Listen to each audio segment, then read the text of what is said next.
Since my return from Israel, Palestine, I have found myself pondering, reflecting much on really what it means to be a peacemaker.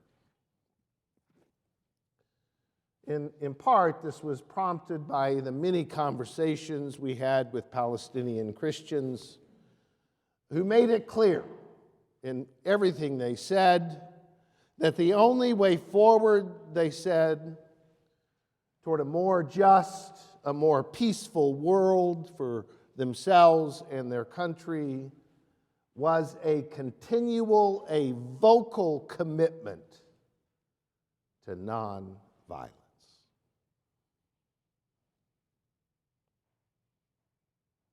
I was struck by that forthright call and obligation to peace and to nonviolence coming from the mouths of those from a people who experience violence and oppression every day of their lives.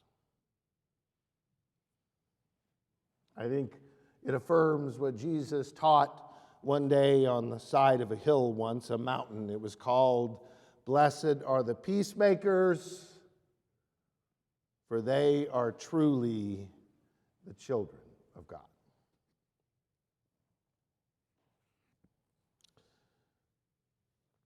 To be sure, and I think most of us would confess, peacemaking always has been an outright and assumed aspect of our discipleship, especially for those of us who say we follow the Prince of Peace.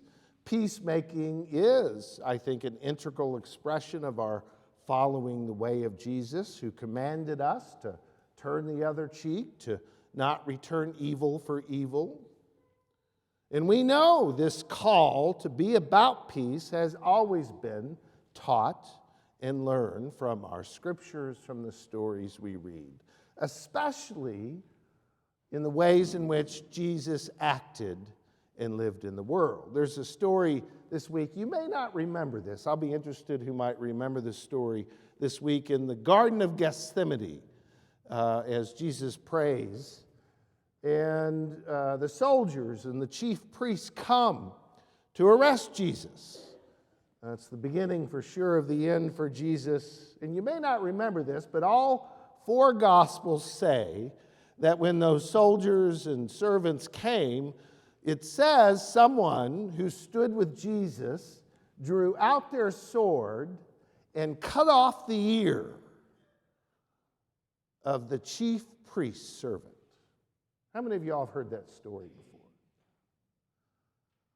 And what does Jesus do? He says, "Stop!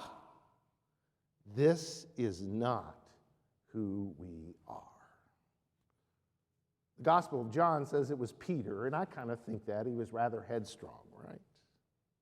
The Gospel of Luke in that story has Jesus go over and heal the ear of the servant who was known as Malchus. And Jesus heals his ear. The last miracle Jesus does as he is arrested, before he will be tortured and crucified, the last miracle is to heal the ear of someone who'd come to arrest him.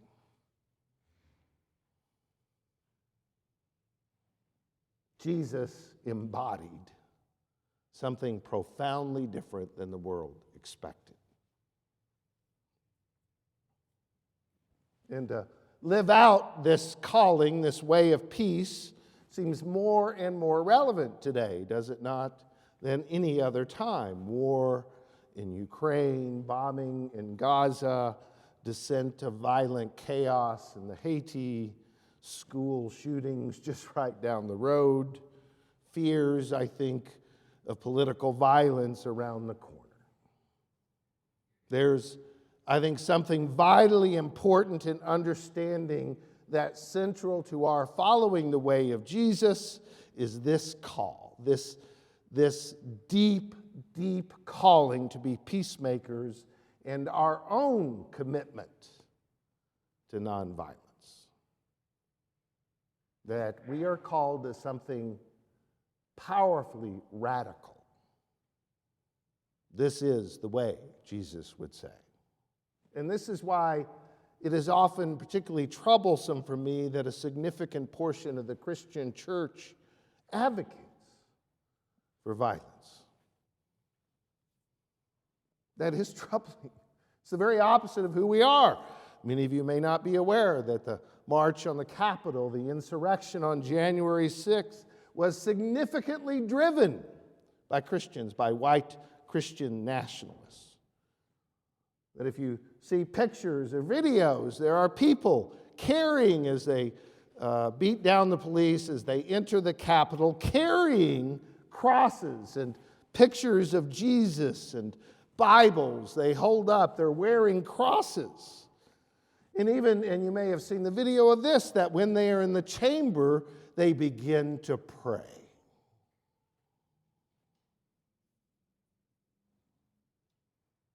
There's something profoundly wrong there when it can be seen as the people who follow the way of Jesus do that. You may not be aware, and I just learned this recently, that they actually had an event the day before January 6th. On January 5th, they had what they call the Jericho March, in which significant Christian leaders marched around in protest the Capitol. And who knows the story of Jericho?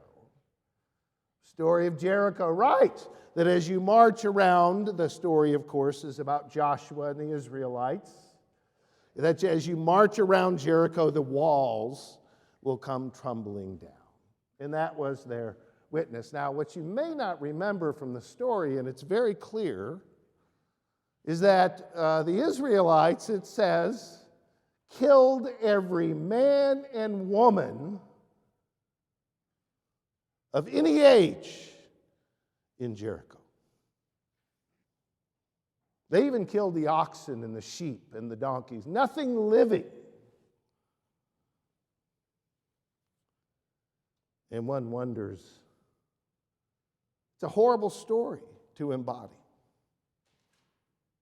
A violent God for a violent people. This is not the way. Think about it. Palm Sunday is a different kind of march than the March of Jericho.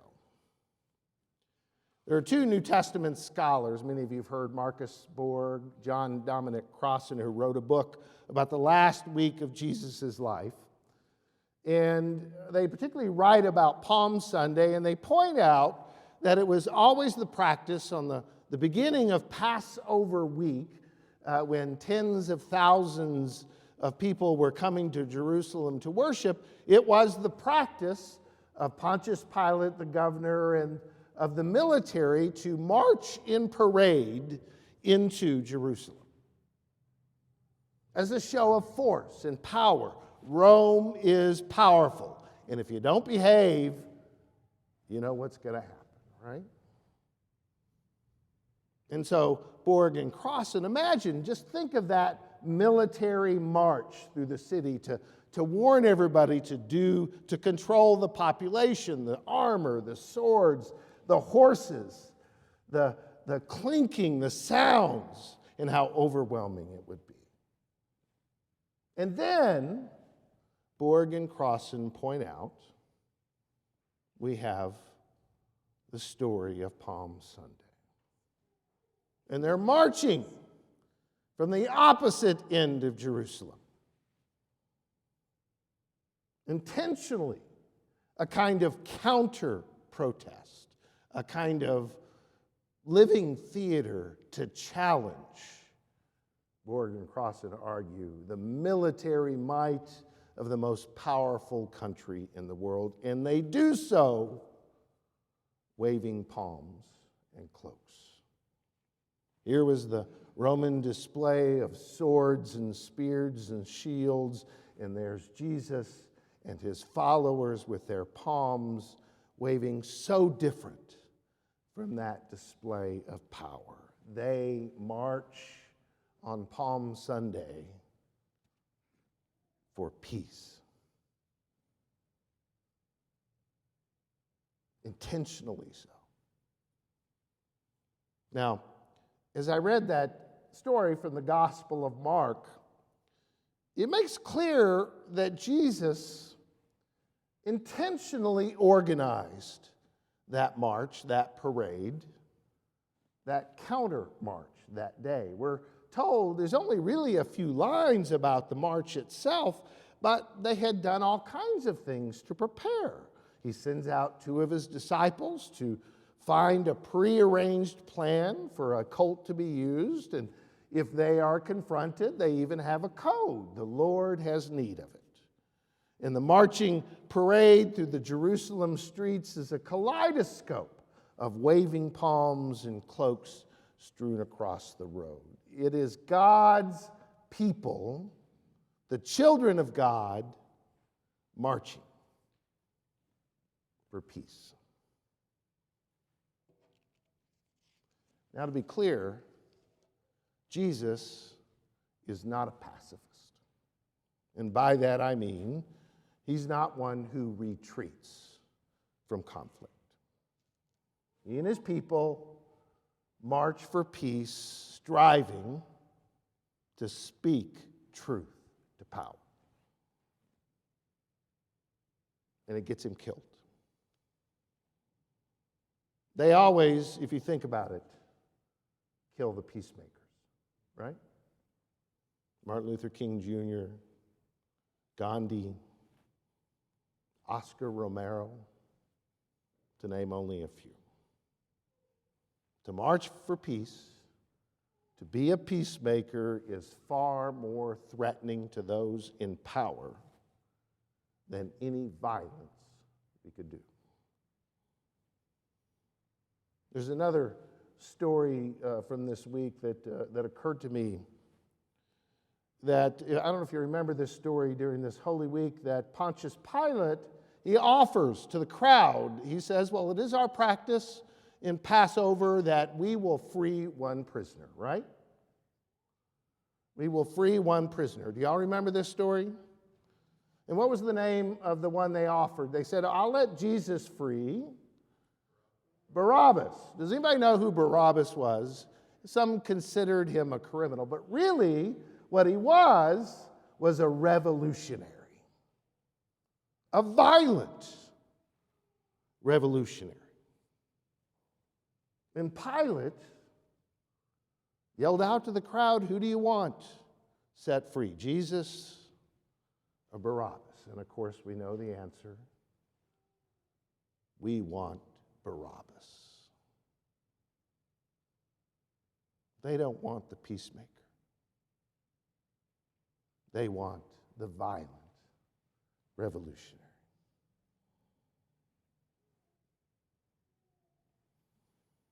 And the challenge posed to us this morning in this text, it's an important one for us to think about. What does it mean in our discipleship as a church to follow Jesus and march for peace? How do we understand our own call as disciples and as a church to be peacemakers in the world? What does peacemaking look like in my own life? How do we join that parade of children of God, that march for peace? How do we participate in that? How do we do that? Now, it might mean we actually could literally march for peace, right? We could join others with marching to cease fire in Gaza. Or we could maybe join with those young people who left their schools marching for peace to stop school shootings, that we actually walk with them. Or we join that long parade of followers of Jesus who have always marched for peace, from Palm Sunday in Jerusalem to the streets of Birmingham to our time when the voice for peace is really vitally important. It is a significant aspect of our witness. So in our discipleship to the one we call the Prince of Peace, we are called to be those peacemakers marching for peace. And we do it in our own lives and in our communities when we choose not to return evil for evil. We march from peace when we respond to the threat of violence and anger, not with our own anger, but with hosannas. We are peacemakers marching for peace when we seek out relationships even with those we vehemently disagree with. We are peacemakers marching for peace when we show compassion and caring even to those we may call our enemies. And I would argue that really that's the only thing that is going to change our world and transform it.